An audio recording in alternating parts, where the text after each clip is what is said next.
Et bienvenue à tous dans ce focus sur Acropolis, un jeu de Jules Messot illustré par Pauline Détraz, un jeu pour 2 à 4 personnes pour des parties d'environ une demi-heure et à partir de 8 ans. Donc Acropolis, eh bien c'est un jeu que je t'ai fait découvrir à toi Alex, que l'on a découvert au festival Alchimie du jeu. En fait moi je l'avais déjà vu un petit peu avant aux journées Pro Gigamic. Déjà j'avais dit ça sent bon, et puis effectivement on a fait la première partie ensemble là-bas à Alchimie du jeu et on y a rejoué ce soir et effectivement c'est très bon et c'est pour ça qu'on a envie de vous en parler dans ce focus. Un coucou à Jules Messot qu'on a rencontré à Alchimie du jeu, l'auteur du jeu, et qui est fort sympathique.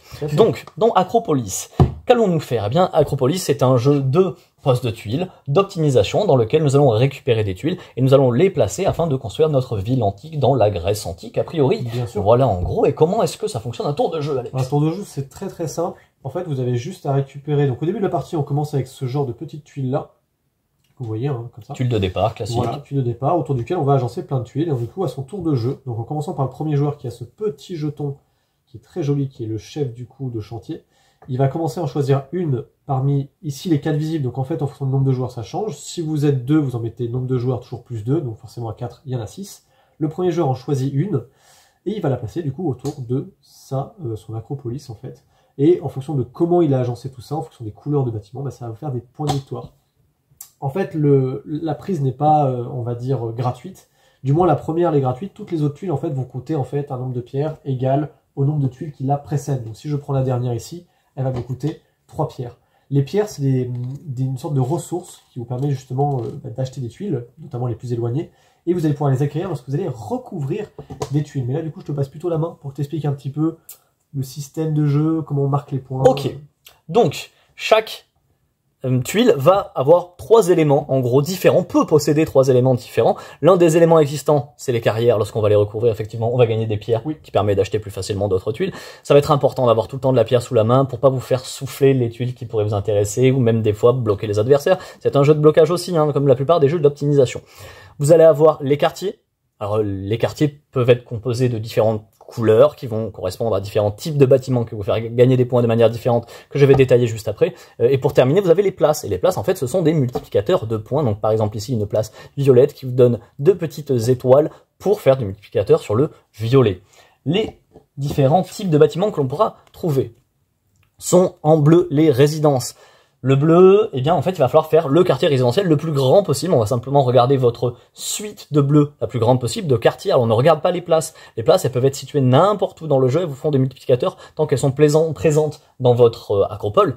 Par contre, eh bien, ici, il faudra faire une suite de bleu le plus longue possible. On va gagner 1 point par case bleue, par lieu résidentiel. Attention, on vous l'a expliqué, on va pouvoir jouer en hauteur. Empiler des hauteurs de bâtiments, et en fait ça va doubler quand vous êtes au niveau 2, voire tripler quand vous êtes au niveau 3, etc. C'est vrai qu'on le fait très rarement. Non, nous on est nuls, on est content quand on est à l'étage 2, mais voilà, ça se réfléchit. Très intéressant. Vous avez le jaune, ce sont les marchés, il va falloir les isoler. Si vous mettez 2 jaunes à la suite, à côté de l'un de l'autre, ils s'annulent, tout simplement. Vous avez les militaires, les rouges, ils doivent être en bordure, ils doivent être en périphérie de votre acropole, de votre ville, pour pouvoir la défendre. C'est très thématique, très thématique. Vous avez les temples en violet, ils doivent être entourés. Il faut qu'il y ait des bâtiments autour. Ça peut être un autre temple, hein, parmi les bâtiments qu'il y aura autour. Ce n'est pas bloquant, il faut en tout cas qu'ils ne soient pas sur le rebord, comme par exemple les garnisons. Et pour terminer, vous avez les jardins. Les jardins, vous les mettez n'importe où. Ça vous fera des points avec vos multiplicateurs. Les multiplicateurs sont par contre beaucoup plus rares, mais ils multiplient beaucoup plus. Donc, les jardins peuvent être intéressants, mais quand on se lance dans du jardin, il va falloir continuer, parce que si vous faites les choses à moitié, ça va pas être très intéressant de se lancer dans le jardin.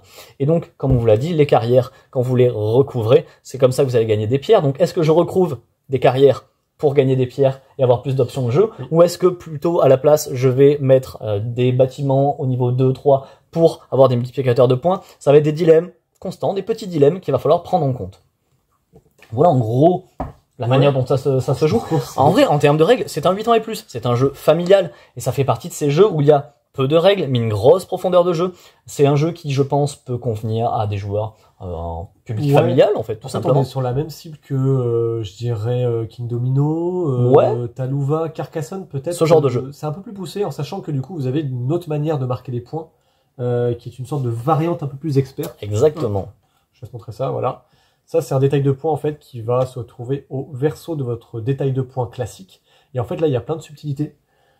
Tous les bâtiments vont scorer, ou du moins vont doubler les points en fonction de certaines conditions qui sont chauds quand même à faire. Oui. à pas mettre dans toutes les mains, mais du coup c'est une sorte de mode expert en quelque sorte, ce qui fait que quand vous pensez que le jeu est trop facile pour vous, alors attention parce que franchement c'est de la bonne optimisation, mais voilà, si vous avez envie de corser un petit peu tout ça, vous rajoutez la variante expert et pour chaque type de bâtiment elle va rajouter une condition qui va doubler les points si vous l'atteignez. Les conditions sont très difficiles, donc quand vous vous lancez dans une réalisation d'une de ces conditions, vous prenez des risques aussi parce que vous allez peut-être détruire autre chose dans votre plateau de jeu puisque le plateau de jeu évolue constamment, donc ça va rendre le jeu beaucoup plus expert et c'est pour ça que je pense que c'est aussi un jeu qui va s'adresser aux joueurs beaucoup plus chevronnés et qui ont envie de choses un petit peu plus costauds. Je reviens juste sur la thématique parce que pour le coup là on se dit ouais, c'est un jeu abstrait pardon, et puis on ajoute des tuiles, mais en fait c'est hyper bien thématisé dans le scoring des bâtiments et surtout comme tout bon jeu d'optimisation comme ça, de création de ville.